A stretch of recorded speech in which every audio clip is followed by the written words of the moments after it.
pour atteindre en 2030 le fameux objectif de 55% de moins d'émissions, la consommation électrique, alors même qu'on a les 34% d'efficacité et de sobriété dont je vous parlais tout à l'heure, va augmenter de 80%.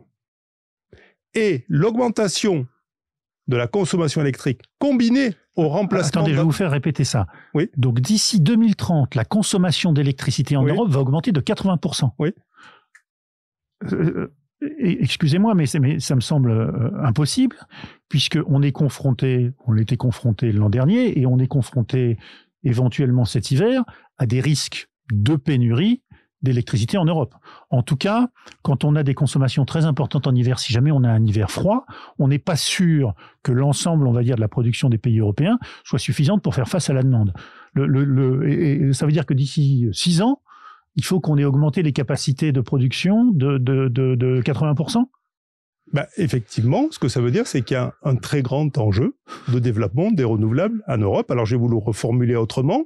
Si vous prenez toujours la plaque européenne et que vous regardez les capacités d'éolien et de solaire, il faut, d'ici là, multiplier par 6 les capacités installées. D'accord ? Donc, si l'Europe tient les engagements qu'elle formule, ce que l'on souhaite tous. Donc, l'électrification par des sources décarbonées, c'est pas facile.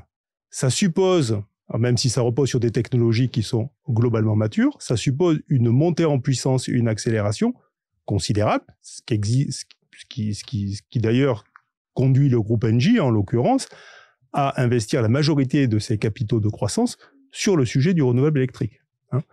Donc ça, c'est un deuxième pilier très important. Troisième pilier très important, ce sont ce qu'on appelle les molécules décarbonées. Alors les molécules décarbonées, il y en a en gros de 2 familles.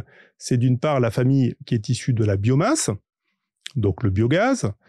Alors il peut s'agir de méthanisation classique, ce qu'on appelle la méthanisation en aérobie, qui se faisait historiquement à la ferme et qui est en train de s'industrialiser. Il y a d'autres manières de faire de la méthanisation, enfin du biogaz, c'est ce qu'on appelle la pyrogazéification, ce qu'on appelle la méthanisation 2G. Il y a d'autres technologies, comme l'hydrothermale, qui sont moins matures. Et donc l'idée, c'est qu'on prend le carbone qui est déjà dans la matière, dans la biomasse, et on la transforme en énergie.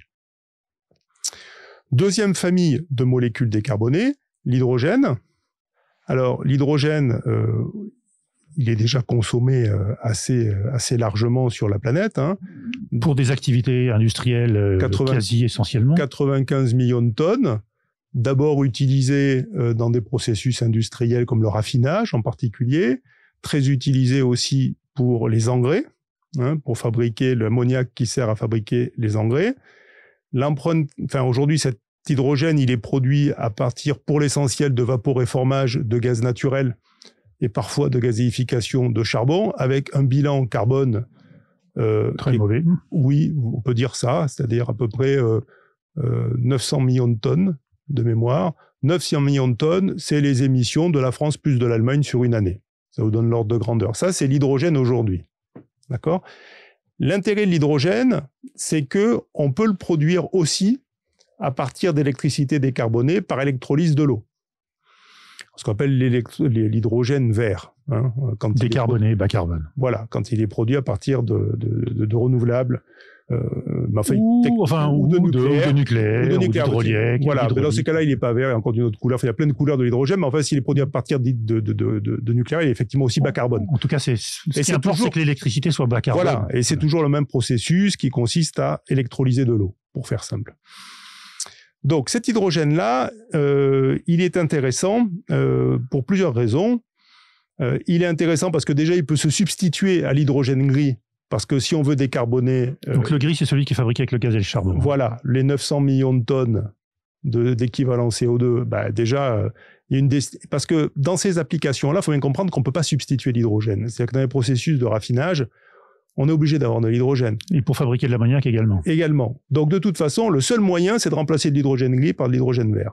En complément de ça, ce qui est intéressant dans l'hydrogène, c'est que, soit dans son utilisation directe, soit par ses dérivés, et on arrive à ces fameuses, ce qu'on appelle e-molécules, eh bien, on est capable de décarboner des applications humaines qu'on ne sait pas bien électrifier, qui seront très difficiles à électrifier. Ça veut dire qu'on est capable de fabriquer, entre guillemets, des carburants, qui sont des carburants équivalents des carburants fossiles qu'on consomme aujourd'hui, mais qui ont l'avantage d'être décarbonés. Absolument. C'est-à-dire qu'à partir d'hydrogène, donc H2, et en combinant avec du CO2, en fonction des conditions de température, de pression et de la présence d'un certain nombre de catalyseurs, qui ne sont pas les mêmes dans tous les cas, on peut fabriquer des molécules de synthèse dont la formule chimique est strictement identique à celle des combustibles fossiles. Donc, alors la seule chose, c'est qu'il ne faut pas que le CO2 qu'on utilise pour fabriquer ces carburants vienne s'ajouter à ceux qui sont émis, parce que sinon on se retrouve avec le problème précédent qui n'est pas réglé. Donc ça veut dire qu'il faut qu'on aille chercher quelque part le CO2, oui, peut-être dans l'atmosphère ou peut-être dans des process industriels. Oui, alors là vous passez déjà 2 ou 3 étapes. Mais on y reviendra peut-être un peu plus tard. On y reviendra, je pense. Mais ce que je veux vous dire, c'est qu'à partir de cet hydrogène, on peut fabriquer aussi des dérivés. Ces dérivés-là, ils ont un intérêt, c'est qu'ils peuvent facilement s'adapter à des structures, à des chaînes existantes. Donc, par exemple, si vous faites du e-méthane, eh bien, très facilement, vous pouvez faire fonctionner un cargo qui fonctionne aujourd'hui au gaz naturel liquéfié. Il y en a un certain nombre. Et typiquement, la mobilité lourde, en particulier le maritime, ça fait partie des secteurs qui sont très difficiles à décarboner. Également l'aviation. Et potentiellement l'aviation. Potentiellement l'aviation, potentiellement l'aviation ou des carburants synthétiques. Également. Donc, pour la mobilité lourde, mais aussi pour certains processus industriels, dans la sidérurgie, dans le ciment, dans le verre ou une partie du verre. Vous voyez, et ça, c'est pas négligeable du tout. C'est-à-dire qu'il y a une partie non négligeable des activités humaines sur lesquelles on aura besoin de ces molécules décarbonées pour arriver à faire le job, si je puis dire, que l'électrification directe ne permet pas. Donc ça, c'est important. C'est la famille des molécules bas carbone. Et puis, il y a une autre dimension, c'est la 4e, puisqu'il y a 4 blocs. Hein. Le 4e, ça concerne la gestion des systèmes énergétiques et de la flexibilité. Pourquoi ? Parce qu'effectivement, dans des systèmes énergétiques qui vont d'une part être davantage décentralisés que par le passé, même s'ils ne seront pas tous complètement décentralisés. D'autre part, des systèmes énergétiques dans lesquels la part des renouvelables électriques va être très importante, voire prépondérante, selon les géographies.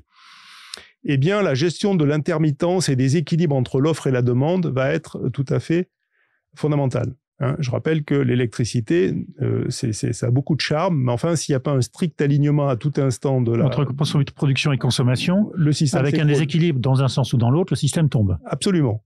Donc, ce que personne ne peut se permettre, hein, puisqu'une économie, des activités humaines, quand elles seront complètement électrifiées en plus, sans électricité, plus rien ne tournerait.